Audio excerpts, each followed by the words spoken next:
اعوذ باللہ السمیع العلیم من الشیطان الرجیم بسم اللہ الرحمن الرحیم سبحانک لا علم لنا الا ما علمتنا انک انت علیم حکیم۔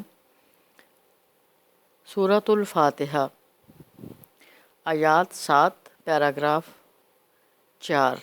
یہ مکی صورت ہے۔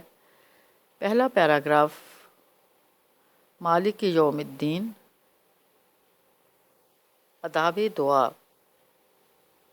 الحمد للہ رب العالمین الرحمن الرحیم مالک یوم الدین۔ دوسرا پیراگراف استحقاق دعا، ایاک نعبد و ایاک نستعین۔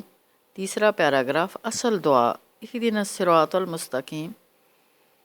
چوتھا پیراگراف وضاحت دعا، ضالین کا راستہ نہ ہو، مغضوب قوموں کا راستہ نہ ہو، انعام یافتہ لوگوں کا راستہ ہو۔ سبحان اللہ۔ مرکزی مضمون، سیدھے راستے کی طرف رہنمائی کی درخواست، اہدنا الصراط المستقیم۔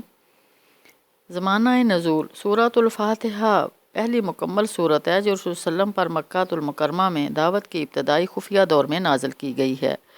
اس سے پہلے سورۃ العلق اور سورۃ المدثر اور سورۃ المزمل کی چند ابتدائی آیات نازل ہوئیں تھیں۔ خصوصیات، اس صورت کے کئی نام ہیں: فاتحۃ الکتاب، ام الکتاب، سبع مثانی وغیرہ۔ خود خالق نے اپنی مخلوق کے لیے انسان کی فطرت و ضرورت کے عین مطابق سورۃ الفاتحہ کی صورت میں ایک مثالی دعا تجویز کی۔ یہ سورۃ الفاتحہ ایک دعا ہے اور اس کے جواب میں اللہ تبارک و تعالیٰ نے پورا قرآن سامنے رکھ دیا ہے۔ سورۃ الفاتحہ کے فضائل، نبی کریم صلی اللہ علیہ وآلہ وسلم نے فرمایا، اس ذات کی قسم جس کے قبضہ میں میری جان ہے، اس جیسی کوئی صورت نہ تورات میں نازل کی گئی، نہ انجیل میں اور نہ ہی زبور اور فرقان میں۔ یہ بار بار دہرائی جانے والی 7 آیات پر مشتمل سبع مثانی اور قرآن عظیم ہے جو آپ صلی اللہ علیہ وآلہ وسلم کو دیا گیا۔ ترمذی۔ ام القرآن ہی السبع المثانی والقرآن العظیم، صحیح بخاری۔ یہ ام القرآن یعنی قرآن کی اساس ہے، بار بار دہرائی جانے والی 7 آیات، سبع مثانی اور قرآن عظیم ہے۔ سورۃ الفاتحہ پر مشتمل دعا کرنے کے بعد انسان جو مانگے وہ اسے مل جاتا ہے۔ ھذا لعبدی ولعبدی ما سأل، صحیح مسلم۔ سورہ فاتحہ میں دعا کا یہ حصہ میرے بندے کے لیے ہے اور میرے بندے کو وہ سب کچھ ملے گا جو اس نے مانگا۔ سبحان اللہ۔ ایک دفعہ جبرائیل امین حضور صلی اللہ علیہ وسلم کے پاس بیٹھے ہوئے تھے تو آسمان سے آواز آئی کہ جبرائیل نے اوپر کی طرف سے دروازہ کھلنے کی آواز سنی، اپنا سر اٹھایا۔ پھر جبرائیل علیہ السلام نے فرمایا، یہ آسمان کا ایسا دروازہ ہے جو آج سے پہلے کبھی نہیں کھلا تھا، اور اس دروازے سے ایک ایسا فرشتہ اترا ہے جو آج سے پہلے کبھی زمین پہ نہیں اترا۔ اس فرشتے نے آ کر رسول صلی اللہ علیہ وسلم کو سلام کیا اور کہا کہ آپ صلی اللہ علیہ وسلم کو 2 نورین کی مبارک ہو۔ آپ صلی اللہ علیہ وسلم سے پہلے کسی نبی کو یہ 2 نور نہیں دیے گئے۔ یہ 2 نور فاتحۃ الکتاب اور سورۃ البقرہ کا آخری حصہ یعنی آخری 2 آیات۔ آپ صلی اللہ علیہ وسلم اس کا جو حرف بھی پڑھیں گے اس کا ثواب دیا جائے گا۔ اور صحیح مسلم۔ سورۃ الفاتحہ ہر نماز کے لیے ضروری ہے، اور فرمایا یہ فاتحۃ الکتاب اور سورۃ البقرہ کی آخری آیات، آپ اس میں سے جس حرف کی تلاوت بھی کریں گے وہ آپ کو دیا جائے گا۔ سبحان اللہ۔ سورۃ الفاتحہ ہر نماز کے لیے ضروری ہے۔ لا صلاۃ لمن لم یقرأ بفاتحۃ الکتاب، صحیح بخاری۔ یعنی اس شخص کی کوئی نماز نہیں ہے اس نے سورہ فاتحہ نہ پڑھی۔ آمین۔ آمین کا مطلب ہے قبول کر۔ اس سورت کو پڑھنے اور سننے کے بعد آمین کہنا چاہیے۔ آمین کے بعد ہر دعا قبول کی جاتی ہے، صحیح مسلم۔ سورۃ الفاتحہ کی تلاوت کے بعد آمین کہنا ضروری ہے، صحیح بخاری۔ جس شخص کی آمین فرشتوں کی آمین سے مل جائے اس کے سابقہ گناہ معاف کر دیے جاتے ہیں، صحیح بخاری۔ سبحان اللہ۔ سری نمازوں میں امام اور مقتدی دونوں آہستہ سے آمین کہیں گے۔ جہری نمازوں میں امام اور مقتدی دونوں کا زور سے آمین کہنا مسنون ہے۔ ابو داؤد کتاب الصلاۃ۔ سورۃ الفاتحہ کا کتابی ربط، قرآن کی آخری 2 سورتوں کا اختتام رب الفلق اور رب الناس کے الفاظ سے توحید ربوبیت پر ہوا تھا۔ اس پہلی سورت الفاتحہ کا آغاز الحمدللہ رب العالمین کے الفاظ کے ذریعے بھی ربوبیت سے ہوا ہے۔ احساس ربوبیت کے نتیجے میں حمد شکر کے رویے جنم لیتے ہیں۔ اہم کلیدی الفاظ اور مضامین۔ نمبر 1، الحمد تعریف اور ہر قسم کی تعریف، مکمل تعریف۔ نمبر 2، الحمدللہ، الحمد کا لفظ للہ کی ترکیب کے ساتھ شکر کے معنی میں استعمال ہوتا ہے۔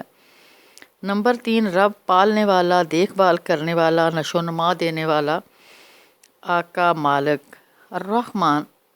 نمبر 4، الرحمن فعلان کے وزن پر اسم بالغہ ہے۔ اللہ وہ ہستی ہے جس کی رحمت اپنی چوٹی اور بلندی پر ہے۔ نمبر 5، الرحیم فعیل کے وزن پر اسم صفت ہے۔ اللہ وہ ہستی ہے جس کی رحمت مستقل اور دائمی ہے۔ نمبر 6، الدین جزا اور سزا، قیامت کے دن پر ایمان لا کر اللہ تعالیٰ کو جزا سزا کا تنہا مالک اور صاحب اختیار سمجھ کر اسی کی عبادت اور اطاعت کی جائے اور اسی سے مدد مانگی جائے۔ عبادت کے 3 مطلب ہیں، غلامی، اطاعت اور عبادت یعنی پوجا اور پرستش۔ سورۃ الفاتحہ کا نظم جلی۔ سورۃ الفاتحہ کے 4 پیراگراف ہیں جو آداب، دعا، استحقاق دعا، اصل دعا اور وضاحت دعا پر مشتمل ہیں۔ آیات 1 تا 4 پہلے پیراگراف میں آداب دعا بیان کیے گئے ہیں۔ دعا سے پہلے حمد و ثناء اور اسماء حسنہ پر مشتمل صفات الہی کا تذکرہ ضروری ہے، یعنی سب سے پہلے اللہ کی ربوبیت کا اقرار، پھر رحمانیت کا اقرار، پھر رحیمیت کا اقرار اور پھر مالکیت کا اقرار کیا جائے۔ آیت 5 دوسرے پیراگراف میں استحقاق دعا ہے۔ اطاعت اور عبادت کے نتیجے میں ہی دعا مانگنے کا استحقاق ہوتا ہے، چونکہ ہم اس کی عبادت اور اطاعت کرتے ہیں، اسی کو طاقتور سمجھتے ہیں، اسی کے غلام اور ملازم ہیں، اس لیے کسی اور ہستی کے بجائے اپنے خالق اور اپنے مطاع اور معبود سے مدد مانگتے ہیں۔ ایاک نعبد و ایاک نستعین، اللہ کی عبادت کرنے کے نتیجے میں انسان کو اس سے استعانت یعنی مدد طلب کرنے کا استحقاق حاصل ہوتا ہے۔ آیت 6 تیسرے پیراگراف میں اصل دعا بتائی گئی، اہدنا الصراط المستقیم، ہمیں سیدھے راستے کی طرف رہنمائی فرما۔ دراصل یہ ایک جامع دعا ہے۔ صراط مستقیم توحید کا راستہ ہے جو قرآن و سنت کی دعوت پر مشتمل ہے۔ اسی راستے پر مرتے دم تک چل کر انسان اللہ کی رضا اور خوشنودی حاصل کر کے ابدی جنت حاصل کر سکتا ہے۔ اور جب ہم کہتے ہیں کہ اہدنا الصراط المستقیم تو اس میں بہت سی دعائیں چھپی ہوئی ہیں۔ اللہ اس راستے پہ ہمیں مطمئن کر دے، یا اللہ اس راستے کی مشکلات ہمارے لیے آسان کر دے، یا اللہ اس راستے کو ہمارا مستقل راستہ بنا دے۔ آیت 7 چوتھے اور آخری پیراگراف میں ایجابی اور سلبی دونوں طریقوں سے وضاحت دعا ہے۔ صراط مستقیم انعام یافتہ لوگوں کا راستہ، یعنی انبیاء، صدیقین، شہداء اور صالحین کا راستہ۔ سورہ نساء آیت 69۔ صراط مستقیم مغضوب قوموں کا راستہ نہیں جیسے یہود۔ البقرہ 90 آیت، المائدہ 60 آیت۔ صراط مستقیم گمراہ قوموں، ضالین کا راستہ بھی نہیں جیسے عیسائی۔ سورہ نساء آیت 44۔ مرکزی مضمون، اہدنا الصراط المستقیم، اے اللہ ہمیں سیدھے راستے کی طرف رہنمائی فرما۔